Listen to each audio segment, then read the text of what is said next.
نحمده ونصلي على رسوله الكريم أما بعد فأعوذ بالله من الشيطان الرجيم ومن يشاقق الرسول من بعد ما تبين له الهدى ويتبع غير سبيل المؤمنين نوله ما تولى ونصله جهنم وساءت مصيرا صدق الله العظيم إن الله وملائكته يصلون على النبي يا أيها الذين آمنوا صلوا عليه وسلموا تسليما اللهم صل على سيدنا ونبينا وشفينا ومولانا محمد صلى الله عليه وعلى آله وأصحابه وبارك وسلم অধ্যকার দাওয়াতুস সুন্নাহ বাংলাদেশ কর্তৃক আয়োজিত রোজা ও ঈদ বিশ্বব্যাপী একই দিনে পালনের দাবির ভ্রান্তি নিরসন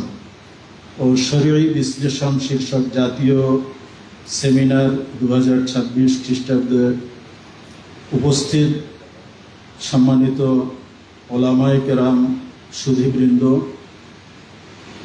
আপনারা ইতিমধ্যে অনেক আলোচনা শুনেছেন। বিশেষত আজকের অনুষ্ঠানের মূল প্রবন্ধ উপস্থাপিত হয়েছে আমাদের সকলের শ্রদ্ধাভাজন আলেমে দ্বীন মুহাক্কিক মুদাক্কিক জনাব আল্লাহ মাওলানা আব্দুল মালিক সাহেব খতিব জাতীয় মসজিদ বাইতুল মুকাররম। তার দীর্ঘ আলোচনা এবং যৌক্তিক আলোচনা, এটা নিশ্চয়ই আলেমদের খোরাক এর মধ্যে রয়েছে। তো আমি একজন মুহাদ্দিস হিসেবে আমার কাছে একটা নতুন অভিজ্ঞতা হয়েছে। সেটা হলো, আরবিতে আমরা একটা প্রবাদ পড়েছি যে আন তাসমা বিল মুআইদি খায়রুম মিন আন তারাহু।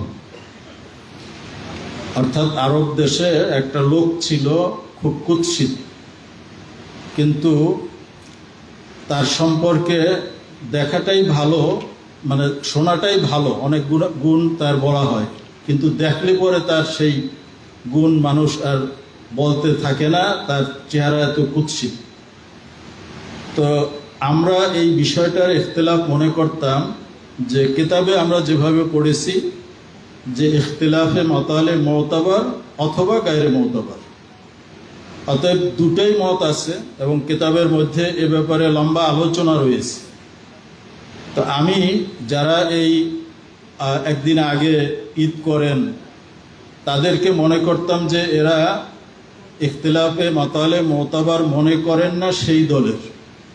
তো সেটা যদি হয়ে থাকে তাহলে তাদের জন্য সুযোগ রয়েছে ইখতিলাফ করার, এবং কিতাবের মধ্যে ইখতিলাফ রয়েছেও যে এই ব্যাপারে আগের যুগের ওলামায়ে কেরামের মধ্যেও মতভেদ ছিল এবং পরবর্তী যুগের ওলামায়ে কেরামের মধ্যেও মতভেদ রয়েছে।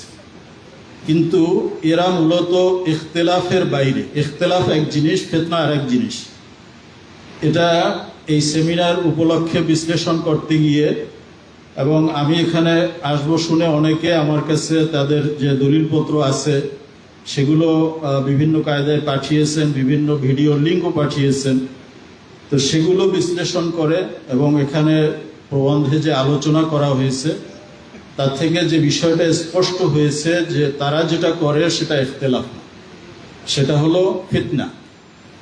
এবং এই ফিতনা এটা কোনো অবস্থায় এটা শরীয়ত সম্মত নয়, যেহেতু শরীয়তে হাদিসের ব্যাপারে ব্যাখ্যার ইখতিলাফ হয়েছে। সেটা হলো ইখতিলাফে মাতালে মুতাবার বা গায়রে মুতাবার, কিন্তু তারা যে দাবি করে সেটা কোনো মতেই গ্রহণযোগ্য নয়। যে পৃথিবীতে তারা যেই দাবিটা করে সেটাকে বলা হয় তাওহীদুল আহিল্লা, অর্থাৎ সারা বিশ্বের সব চাঁদকে এক করা। এক চাঁদ দেখে সকলের তারিখ নির্ধারণ হবে, রোজা হবে, ঈদ হবে। তো এটা কখনোই সম্ভব না। বিশেষ করে তারা যখন আকাশে চাঁদ উদিত হয় না, অর্থাৎ যেটাকে অমাবস্যা বলা হয়, তারা সেখান থেকে গণনা শুরু করে থাকে। দ্বিতীয়ত তারা সৌদি আরবের সাথে মিল রেখে এটা পালন করতে চায়, কিন্তু সৌদি আরবের সামনে পশ্চিম দিকে যে দেশগুলো রয়েছে সেখানে তো সৌদির আগে চাঁদ দেখা হয়। নিয়ম হলো যে কোনো অঞ্চলে চাঁদ দেখা গেলে সেই চাঁদ দেখা তার পূর্বের অঞ্চলের জন্য প্রযোজ্য হবে, পশ্চিম অঞ্চলের জন্য না। কিন্তু তারা যেটা করে যে সৌদি আরবের চাঁদ দেখার সাথে আফ্রিকা মহাদেশে যারা আছে তারা ঈদ পালন করে, চাঁদের তারিখ নির্ধারণ করে। কিন্তু উচিত ছিল যে যদি আফ্রিকা মহাদেশে দেখা যায় সেটা সৌদি আরব মানবে, কিন্তু সৌদি আরব সেটা মানে না। এই সমস্ত বিভিন্ন কারণে মূল যে ইখতিলাফে মাতালে মোতাবার গায়রে মোতাবার সেটার মধ্যে এটা সীমিত নেই। তো ইখতিলাফ যেটা করা যাবে সেটা হলো যে ইখতিলাফে মাতালে মোতাবার হবে কি হবে না, এই বিষয়টা যদিও অনেক পুরাতন, তারপরেও সেটাকে যদি আবার আলোচনায় আনতে চায় সেটা করার সুযোগ রয়েছে। কিন্তু এই অজুহাতে ফিতনার সৃষ্টি করা কোনো মতেই সমীচীন নয়। হযরত ওমর রাদিয়াল্লাহু তাআলা আনহুর সময় এরকম অনেক বিষয়ের সমাধান হয়েছে, যেই বিষয়গুলোর মধ্যে সাহাবায়ে কেরামের ইখতিলাফ ছিল। শারহে মাআনিল আসারের ভিতরে ওয়াকিয়া লিখছে যে গোসল ফরজ হওয়ার ব্যাপারে ইনজাল কি জরুরি না শুধু জেমা যথেষ্ট, এই মাসলার ক্ষেত্রে ইখতিলাফ চলছিল। হযরত যায়েদ ইবনে সাবিত রাদিয়াল্লাহু তাআলা আনহু তিনি ফতোয়া দিয়েছিলেন যে ইন্নামাল মাউ মিনাল মা, এই হাদিসের উপরে। আর বাকি তারা অনেকে ফতোয়া দিয়েছেন যে না, এখানে শুধু জেমা এটাই যথেষ্ট, ইজাল তাকাল খিতানান ফাকাদ ওয়াজাবাল গুসল। তো ওমর রাদিয়াল্লাহু তাআলা আনহুর সময় এই ইখতিলাফ চলতেছিল। কেউ এসে হযরত যায়েদ ইবনে সাবিতের ব্যাপারে ওমর রাদিয়াল্লাহু তাআলা আনহুর কাছে বললেন। তখন তিনি তাকে ডাকলেন যে তুমি নাকি এরকম ফতোয়া দিয়েছো। বললেন যে এটা তো আমি আমার চাচাদের থেকে শুনেছি। বলছে কোন চাচা থেকে শুনেছো? কয়েকজন সাহাবীকে নাম বলবেন। ওমর রাদিয়াল্লাহু তাআলা আনহু তাদেরকে জিজ্ঞাসা করলেন। তো তারা বললেন যে আমরা তো এইভাবে নবীজির জামানায় করেছি। ওমর রাদিয়াল্লাহু তাআলা আনহু বললেন আপনারা করেছেন ঠিক আছে, কিন্তু আপনারা কি নবীজিকে জিজ্ঞাসা করেছিলেন? তারা বলছেন না যে আমরা তারা জিজ্ঞাসা করিনি। তা আলী রাদিয়াল্লাহু তাআলা আনহু পরামর্শ দিয়েছিলেন যে নবীজির স্ত্রীরা উম্মাহাতুল মুমিনিন তারা এখনও জীবিত আছেন, এই মাসলা তাদেরকে জিজ্ঞেস করা হোক। হযরত হাফসাকে জিজ্ঞেস করা হলো, তিনি বললেন যে আমার সাথে নবীজির কখনো এই ধরনের হয় নাই। এরপরে আয়েশা সিদ্দিকাকে জিজ্ঞাসা করা হলো, তিনি বললেন যে হ্যাঁ এরকম হয়েছে নবীজির সাথে, কিন্তু নবীজি গোসল করেছে। ওমর রাদিয়াল্লাহু তাআলা আনহু তখন ফতোয়া জারি করলেন যে আজকে থেকে যদি এই মসলায় কেউ দ্বিমত করে তাকে আমি দোররা লাগাব। তো এটা যিনি আমিরুল মুমিনিন হবেন, ওয়ালিউল আমর হবেন, তিনি ওলামায়ে কেরামকে ডেকে তাদের কথা শুনে একটা ফয়সালা দিতে পারে, কিন্তু সেই ফয়সালা কখনো কোনো ফিতনার উপরে হবে না। অর্থাৎ শরীয়তে যেটাকে বৈধতা দেয় না সেটার উপরে কখনো ইজমা হওয়া সম্ভব না। আপনি উদাহরণ দিলে বুঝবেন যে চাঁদের তারিখ নির্ধারণের ক্ষেত্রে আমরা তিনটা পথ অবলম্বন করতে পারি। একটা হলো হিসাবে ফালাকি, ক্যালেন্ডারের হিসাব, এটা চাঁদ দেখার উপরে নির্ভরশীল না। দ্বিতীয় হলো চাঁদ দেখার মাধ্যমে।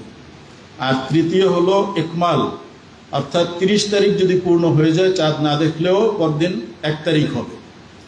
এখন এই 3 পদ্ধতিতে যদি ইখতিলাফ হয়ে যায়, হিসাবে ফালাকি বলতেছে যে শনিবার থেকে মাস শুরু হবে, আর রুইয়াত বলতেছে বৃহস্পতিবার থেকে হবে, আর ইকমাল পদ্ধতিতে শুক্রবার থেকে হয়। সেক্ষেত্রে যিনি ওয়ালিউল আম তিনি কি করতে পারবেন যে রুইয়াত এবং ইকমাল এই দুইটার যে কোনো একটার উপরে তিনি সকলকে বাধ্য করতে পারবেন, কিন্তু ফালাকে হিসাবে ফালাকির উপরে তিনি একমত করতে পারবেন না, যেহেতু এটা শরীয়ত সম্মত নয়। তো এই জন্য আমরা যে ইখতিলাফ কিতাবের মধ্যে পড়েছি আর বর্তমান উদ্ভূত যে ইখতিলাফ, এটা এক ইখতিলাফ না, এটা হলো ফিতনা। সেই ইখতিলাফের মধ্যে আলোচনা হতে পারে, পক্ষে বিপক্ষে সেমিনার হতে পারে, কিন্তু যেটা তারা করছে এটা হলো একেবারেই একটা ফিতনা। এবং এই ফিতনার ভিতরে তারা সাধারণ মানুষকে জড়িয়ে ফেলেছে এবং তারা বিভিন্ন রকমের বৈজ্ঞানিক ব্যাখ্যা দেওয়ার চেষ্টা করতেছে, বিভিন্ন ক্যালেন্ডারের উদ্ধৃতি তারা দিচ্ছে। কিন্তু একটা বিষয় আমাদেরকে স্পষ্ট মনে রাখতে হবে, সেটা হলো যে এই ফতোয়ার বিষয়, শরীয়ত সমাধানের বিষয়, এটা শুধুমাত্র আলেমদের উপরেই নির্ভরশীল। এটা আলেম ছাড়া, যিনি গায়রে আলেম না, তিনি কখনো ফতোয়া দিতে পারবেন না। কিন্তু সমস্যা হচ্ছে এখন যারা আমাদের ডাক্তার রয়েছেন, ইঞ্জিনিয়ার রয়েছেন, তারা একই সাথে ডাক্তারি ব্যাখ্যা করার সাথে সাথে ফতোয়াও দিয়ে দিচ্ছেন। তার পায়ে ব্যথা হচ্ছে, হাঁটুতে ব্যথা হচ্ছে, উনি বলবেন যে ব্যথার মাত্রাটা কতটুকু। এই অবস্থায় সে কি চেয়ারে বসে নামাজ পড়বে, না বসে, না শুয়ে নামাজ পড়বে, সেই ফতোয়াটা দিবেন ডাক্তার না, সেটা দিবেন মুফতি। কিন্তু এখন আমাদের ডাক্তাররা তারা মুফতি হয়ে গেছেন। জিজ্ঞেস করলে বলে যে ডাক্তার আমাকে বলছে চেয়ারে বসে নামাজ পড়তে। উনি তো এটা বলবেন না, উনি তার ওজরটা ব্যাখ্যা করবেন, মুফতি ফতোয়া দিবেন এই অবস্থায় তার নামাজ কিভাবে পড়তে হবে। ঠিক তেমনিভাবে যারা জ্যোতির্বিজ্ঞানী রয়েছেন তারা এই বিষয়ে কথা বলবেন না, ওলামায়ে কেরাম এই বিষয়ে ফতোয়া দিবেন। এবং গাজ্জালী রহমতুল্লাহ আলাইহির একটি উদ্ধৃতি দিয়ে আমি আলোচনা শেষ করব, যেহেতু অনেক দীর্ঘ আলোচনা হয়ে গেছে। কথাটা যদিও আমার মুখে শোভনীয় নয়, যেহেতু ইমাম গাজ্জালী রহমতুল্লাহ আলাইহি বলেছেন, এজন্য আমি বলতেছি। এই সমস্যাটা আমাদের কাছে অনেক প্রকট। ইমাম গাজ্জালী রহমতুল্লাহ আলাইহি বলেছেন, ইন্নামা হাক্কুল আওয়াম আন ইউমিনু ওয়া ইউসলিমু ওয়া ইয়াশতাগিলু বিইবাদাতিহিম ওয়া মাআইশিহিম ওয়া ইয়াতরুকুল ইলমা লিল উলামা ওয়াল আমী লাউ ইয়াজনি ওয়া ইয়াসরিকু কানা খায়রাম মিন আন ইয়াতাকাল্লামা ফিল ইলম। অত্যন্ত মারাত্মক কথা তিনি বলেছেন। যারা আলেম না, তাদের দায়িত্ব হলো ঈমান, বিশ্বাস করা, আত্মসমর্পণ করা, ইবাদতের মধ্যে লিপ্ত থাকা এবং তাদের রুজি রোজগারের যে কাজগুলো আছে সেগুলো করা। আর ইলম, দ্বীনি ইলমের ব্যাপারে মন্তব্য করা, ফতোয়া দেওয়া, এটা আলেমদের জন্য ছেড়ে দেওয়া।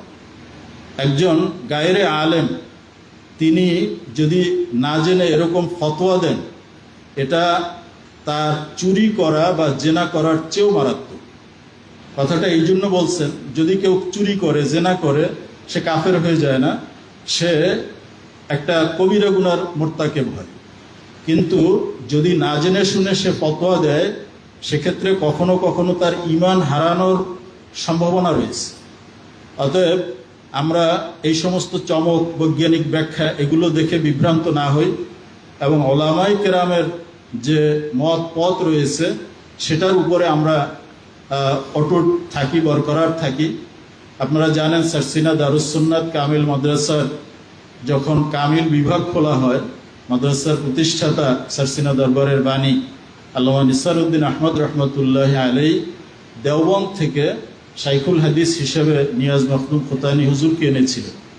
হুজুরের মতো একজন বিদগ্ধ মুহাদ্দিস আসলে খুবই দুষ্প্রাপ্য, কিন্তু তার ব্যাপারে মানুষ কম জানে। এজন্য, যেহেতু তিনি তাসনিফাত করেন নাই, তিনি তার ছাত্রদের ভিতরেই মাশহুর ছিলেন। তো ওনার কিছু হাতে লেখা কপি রয়েছে, আমি সেখানে দেখেছি এই মাসলার উপরে তিনি আলোচনা করতে গিয়ে বলেছেন যে হ্যাঁ, যে একটা মত রয়েছে যে ইখতিলাফে মাতালে মুতাবার না, সেটা কখন কার্যকর হতে পারে? সেটা হতে পারে, যে কথা আগে বলছি, যে মুসলমানদের যদি সারা বিশ্বে একজন খলিফা থাকে এবং সেই খলিফা যদি এ ব্যাপারে সিদ্ধান্ত দেন, যেহেতু হানাফি মাযহাবের একটি কল রয়েছে, অতএব সেই সময় বিবেচনা করা যাবে। কিন্তু আপনি এক একজন এক এক জায়গায় থেকে এভাবে যদি ফতোয়া দিতে থাকেন, তাহলে এটা বিভ্রান্তি ছাড়া আর কিছুই সৃষ্টি করবে না। অতএব আল্লাহ রাব্বুল আলামিন আমাদেরকে সহি বুঝ দান করুন। ইমাম মালিক রহমতুল্লাহ আলাইহি যে কথা বলেছেন, ওয়ালা ইউসলিহু আখিরা হাযিহিল উম্মাহ ইল্লা মা আসলাহা আউওয়ালাহা, নতুন কোনো মাসলা, নতুন কোনো গবেষণা এটা কখনো সমাধান নিয়ে আসতে পারে না। আমাদের সালফে সালিহিন আকাবের তারা যেভাবে আমাদেরকে পথ দেখিয়েছেন সেটাই নিরাপদ, সেটাই উম্মতের জন্য কল্যাণকর। আল্লাহুম্মা আরিনাল হাক্কা হাক্কান ওয়ারযুকনা ইত্তিবাআ ওয়া আরিনাল বাতিলা বাতিলান ওয়ারযুকনা ইজতিনাবা। আসসালামু আলাইকুম ওয়া রাহমাতুল্লাহ। জাযাকুমুল্লাহ, অসংখ্য ধন্যবাদ। সম্মানিত উপস্থিতি, আমরা অনুষ্ঠানের একেবারে শেষ পর্যায়ে এসে উপনীত হয়েছি। এই পর্যায়ে আমাদের সামনে গুরুত্বপূর্ণ আলোচনা পেশ করবেন দেশের শীর্ষস্থানীয় আলেম, জামিয়াতুল উলুমুল ইসলামিয়ার সম্মানিত শেখুল হাদিস, তেজগাঁও পলিটেকনিক ইনস্টিটিউট মসজিদের সম্মানিত ইমাম ও খতিব হযরত মাওলানা আবুল বাশার মোহাম্মদ সাইফুল ইসলাম হাফিজাহুল্লাহ আলোচনা পেশ করবেন।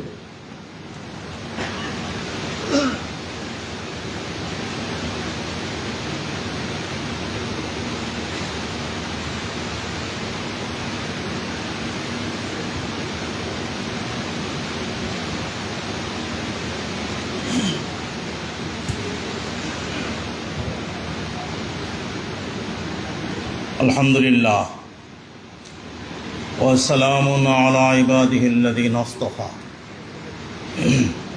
হযরত উলামায়ে কেরাম, মোহতারাম ভাই বন্ধুগণ, সময় শেষ, সময় একেবারেই নেই, আলোচনার কোনো প্রয়োজন নেই। অত্যন্ত সারগর্ভ এক মাকালা প্রবন্ধ আমরা শুনলাম, প্রবন্ধের আংশিক আমরা শুনলাম। এই প্রবন্ধ এক বিস্তারিত আলোচনা যা হযরত আমাদের এই খতিব সাহেব দামাদ বারাকাতুহুম অনেক আগে লিখেছেন। আপনারা তার এটা দেখেছেন যে কত বিস্তৃত পরিসরে লেখা, কত বড় আকারের এক গ্রন্থ তিনি রচনা করেছেন। আমরা তো জ্ঞানের মূল্য দিতে জানি না, আমাদের লোকেরা দিতে পারে না। না হয় এই রচনা যদি, আমার বিশ্বাস, যদি ক্যামব্রিজে কিংবা অক্সফোর্ডে যদি এটা দাখিল করা হতো, তাহলে নিশ্চিত তারা এর উপরে ডক্টরেট দিত। যারা এটা পড়বে তারা এটা বলতে বাধ্য হবে। কিন্তু জ্ঞানের তো আমরা মূল্য দিতে জানি না। আমরা মুখরোচক কথায় হারিয়ে যাই। না হয় এই যে মুখরোচক কথা উঠেছে বিশ্বব্যাপী একদিনে ঈদ, এটা তো সম্পূর্ণই জাহালত এবং অজ্ঞতা ভিত্তিক এক কথা, যা সম্ভব নয়, কোনো কালেই সম্ভব ছিল না, সম্ভব নয়। 1400 বছর যাবৎ যা হয়ে এসেছে সেইটাই মূলত বস্তুনিষ্ঠ, দলিল নির্ভর। সারা বিশ্বে রাসূল সাল্লাল্লাহু আলাইহি ওয়াসাল্লাম থেকে শুরু করে পরবর্তীকালে আপন আপন স্থানের চাঁদের ভিত্তিতেই রমজানের রোজা ও ঈদ হয়ে এসেছে। সাহাবায়ে কেরামের জামানাতেই ইসলাম আরব এলাকা অতিক্রম করে এশিয়ার বিস্তীর্ণ এলাকা এবং আফ্রিকায় পৌঁছে গেছে। তখন তো একদিনে রোজা এবং ঈদের কথা ওঠেনি, তখন আঞ্চলিক চাঁদের ভিত্তিতে আমল হয়েছে। যুগ যুগান্ত এভাবেই হয়ে এসেছে। ইখতিলাফ যেটা ছিল প্রবন্ধের কথা বলা হয়েছে, এটা আমরা ওদিকে হয়তো লক্ষ্য কম করেছি। সেই ইখতিলাফ এবং বর্তমানকালের এই তথাকথিত মতবিরোধ এটা এক জিনিস নয়। এই ইখতিলাফ কোনোদিন ছিল না। এরা যে এই কথা বলে বিশ্বব্যাপী সব জায়গায় একদিনে ঈদ করতে হবে, এই কথা কোনো কালে কেউ বলে নাই। এরা ভাঙ্গন সৃষ্টির এক চক্রান্ত। খুব মনে পড়ে, আমাদের বাইতুল মুকাররমের এক খতিব ছিলেন আগে, অত্যন্ত প্রভাবশালী খতিব, হযরত মাওলানা ওবায়দুল হক সাহেব রহমতুল্লাহ আলাইহি। তিনি বলেছিলেন, আমরা একবার কোনো এক প্রয়োজনে তার কাছে গেছিলাম, তখন তিনি বলেছিলেন যে দেখো, ইসলামের খেদমত কি জানো?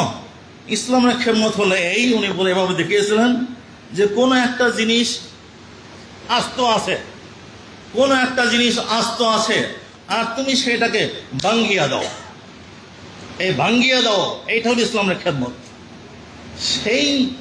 এগুলো সেই প্রক্রিয়া চলছে।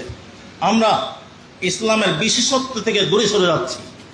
আঞ্চলিক চাঁদের উপর নির্ভর করে রোজা রাখা, ঈদ করা, এটা ইসলামের বিশেষত্ব, এটা ইসলামের সৌন্দর্য।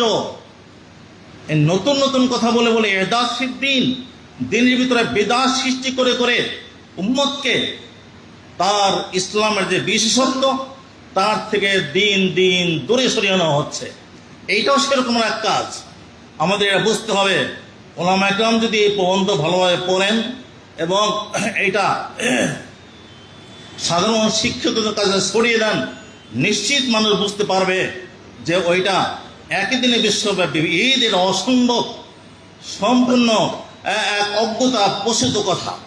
এবং তারা বুঝতে পারবে যে এটাই সত্য বাস্তব, যে আঞ্চলিক জাতির উপরে ভিত্তি করে আমাদের রোজা রাখতে হবে এবং ঈদ করতে হবে। আল্লাহ তাবারক ওয়া তাআলা আমাদের সবাইকে সত্য বোঝার এবং এর উপরে চলার তৌফিক দান করুন। ওয়া আখিরু দাওয়ানা আলহামদুলিল্লাহি রাব্বিল আলামিন। মাশাআল্লাহ, জাযাকাল্লাহ। আমরা একেবারে সর্বশেষ পর্যায়ে পৌঁছে গেছি। এখন আমাদের সামনে আজকের এই জাতীয় সেমিনারের ঘোষণাপত্র পাঠ করে শোনাবেন জামিয়াতুল উলুমুল ইসলামিয়ার সম্মানিত নায়েবে মুহতামিম হযরত মাওলানা আব্দুল গাফফার হাফিজাহুল্লাহ।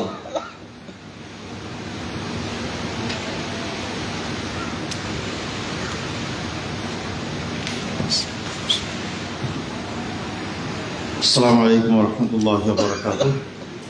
নাহমাদুহু ওয়া নুসাল্লি আলা রাসূলিল কারীম, আম্মা বা'দ। উপস্থিত উলামায়ে ইকরাম, সুধীমণ্ডলী এবং শ্রোতাবৃন্দ, আজকের এই সেমিনার বিশ্বব্যাপী রোজা এবং ঈদ বিশ্বব্যাপী একই দিনে পালনের দাবির ভ্রান্তি নিরসন ও সঠিক বিশ্লেষণ শীর্ষক জাতীয় সেমিনারে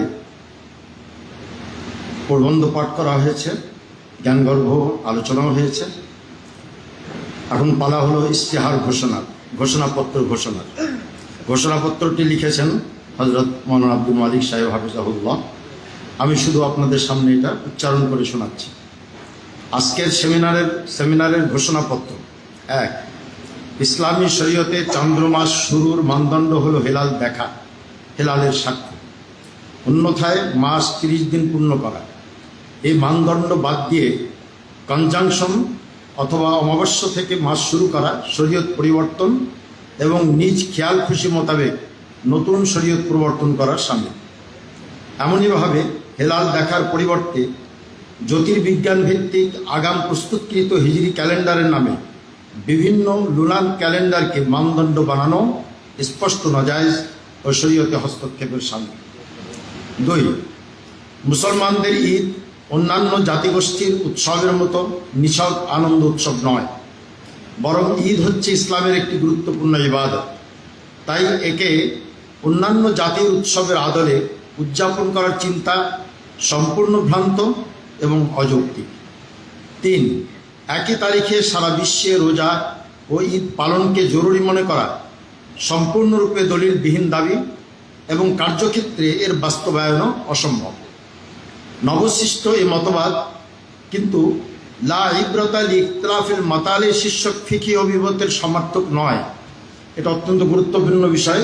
এখানে আমরা অনেকেই ভুল বুঝি আর কি, যে ইখতিলাফ যখন আসে তো হতেই পারে একটা মত, কিন্তু হযরত বলছেন এখানে উনি দেখিয়েছেন প্রবন্ধেও যে নবসৃষ্ট এই মতবাদ কিন্তু লা ইব্রাতা লিখতিলাফিল মাতালে শীর্ষক ফিকি অভিমতের মুরাদিফ বা সমর্থক নয়। 4, সর্বপ্রথম হেলাল দেখাকে একমাত্র ভিত্তি গণ্য করা এবং এটিকে পুরো বিশ্বের জন্য গ্রহণ করাকে ফরজ মনে করা দলিলবিহীন এবং উম্মতের ইজমা পরিপন্থী। সাথে সাথে তা বাস্তবিক পক্ষে পুরো বিশ্বের জন্য আমলযোগ্যও নয়। তাই এমন একটি মত দেশ ও জাতির উপরে চাপিয়ে দেওয়া সম্পূর্ণ অযৌক্তিক। 5, মক্কার হেলাল দেখাকে নির্দিষ্ট করে নেওয়া কেবল দলিলহীনই নয়, বরং নবীযুগ, খোলাফায়ে রাশিদিন, সাহাবা যুগ এবং তাবিঈন ও তাবিঈনের যুগ সহ উম্মতে মুসলিমার নীতি ও কর্ম পরম্পরার গোটা ধারারই বিরোধী। নির্ধারিত করে অন্য কোনো শহরকেও ভিত্তি বানানো যায় না, কারণ নিজ অঞ্চলে হেলাল প্রমাণিত হওয়া সত্ত্বেও সে অনুযায়ী আমল না করে অন্য অঞ্চলের হেলালের অপেক্ষা করা সর্বসম্মতিক্রমে শরীয়ত পরিপন্থী। 6, এটা একেবারেই গলত কথা। উলামায়ে কেরাম জ্যোতির্বিজ্ঞান ও জ্যোতিষশাস্ত্রকে এক মনে করার কারণে জ্যোতির্বিজ্ঞানের হিসাবের বিরোধিতা করেন। এমনটি নয়, বরং তারা শরঈ প্রমাণিতের কারণেই এই বিষয়ে জ্যোতির্বিজ্ঞানের হিসাবকে ভিত্তি মনে করেন না। স্বয়ং মুসলিম মনীষী বিজ্ঞানীগণও বিশ্বব্যাপী ইবাদত ও আহকামের ক্ষেত্রে একে ভিত্তি মনে করেন না, কারণ তারা মনে করেন এগুলো একান্তই দ্বীনি বিষয়, এতে আমাদের হস্তক্ষেপ করা উচিত নয়। বরং শরীয়ত যা বলে তাই মেনে নেওয়া আমাদের ঈমানি কর্তব্য। 7, শরঈ সিদ্ধান্তের ক্ষেত্রে জ্যোতির্বিজ্ঞান বিশেষজ্ঞদের বক্তব্য অথরিটি নয়, তথাপি শুধু অবগতির জন্য বলা হচ্ছে যে বড় বড় জ্যোতির্বিজ্ঞানীগণও পুরো বিশ্বে একই দিনে রোজা ঈদ পালন করার প্রবক্তা নন। 8, যে পদ্ধতি এত অঞ্চলে আগে থেকেই চলে আসছে, যে ব্যাপারে দেশের অধিকাংশ ওলামায়ে মাশায়েখ একমত, সেটার পরিবর্তনের কোনো শরঈ কার্যকারণ উপস্থিত নেই। তাছাড়া অনুসৃত ধারার উপর বহাল থাকাতেই রয়েছে মঙ্গল। 9, একে তো অনুসৃত পদ্ধতিকে বদলানোর কোনো বৈধ কারণ নেই। দ্বিতীয়ত, এর পরিবর্তনের ফলে দেশের মধ্যে ভীষণ বিশৃঙ্খলা ও অস্থিতিশীলতা তৈরি হবে, কারণ দেশের সর্বত্র যেসব ধর্মীয় ব্যক্তিত্ব ও তাদের অনুসারীগণ রয়েছেন, তারা দলিলবিহীন কোনো নতুন কিছু কখনোই মেনে নেবেন না। 10, দেশের কোনো আইন বা সরকারের কোনো সিদ্ধান্তে যদি শরীয়তের দৃষ্টিতে কোনো আপত্তি না থাকে, তবে তা মেনে চলা মুসলিম নাগরিকদের জন্য অপরিহার্য দায়িত্ব।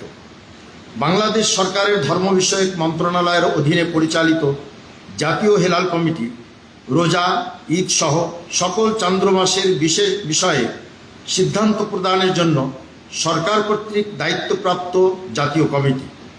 তাই এই কমিটির সিদ্ধান্ত মেনে নেওয়া মুসলিমদের কর্তব্য। ওয়া আখিরু দাওয়ানা আলহামদুলিল্লাহি রাব্বিল আলামিন। রোজা ও ঈদ বিশ্বব্যাপী একই দিনে পালনের দাবির ভ্রান্তি নিরসন ও শরঈ বিশ্লেষণ শীর্ষক জাতীয় সেমিনার 2026-এর পক্ষে জনাব মুফতি মাহমুদুল হাসান সাহেব সভাপতি আজকের সেমিনার এবং মৌলানা মোহাম্মদ আব্দুল মালিক প্রবন্ধ উপস্থাপক আজকের সেমিনার। ওয়া আখিরু দাওয়ানা আলহামদুলিল্লাহি রাব্বিল আলামিন।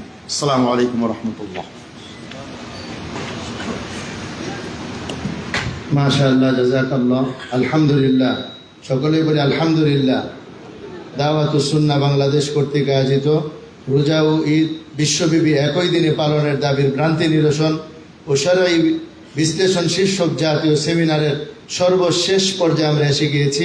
এখন আমাদের সামনে অত্যন্ত গুরুত্বপূর্ণ কথা বলবেন আজকের এই সেমিনারের সম্মানিত সভাপতি, জামিয়াতুল উলুমুল ইসলামিয়া ঢাকার সম্মানিত মুহতামিম হযরত মাওলানা মুফতি মাহমুদুল হাসান হাফিজাহুল্লাহ।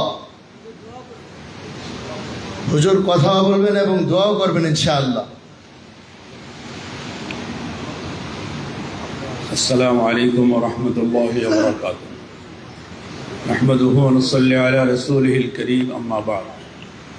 أعوذ بالله من الشيطان الرجيم. بسم الله الرحمن الرحيم.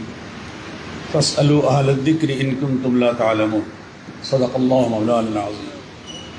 দীর্ঘ সময় আমরা আলোচনা শুনেছি। এই বিষয়ের উপরে যথেষ্ট পরিমাণ যৌক্তিকভাবে, বৈজ্ঞানিকভাবে এবং শরীরভাবে তো অবশ্যই বিভিন্নভাবে আলোচনা করেছেন। সুতরাং নতুন করে আলোচনার কিছু নেই। অনেকে এটা বিভিন্ন, বিশেষ করে নেটের বিভিন্ন জায়গায় এগুলো দেখে বিভ্রান্ত হয়ে যান।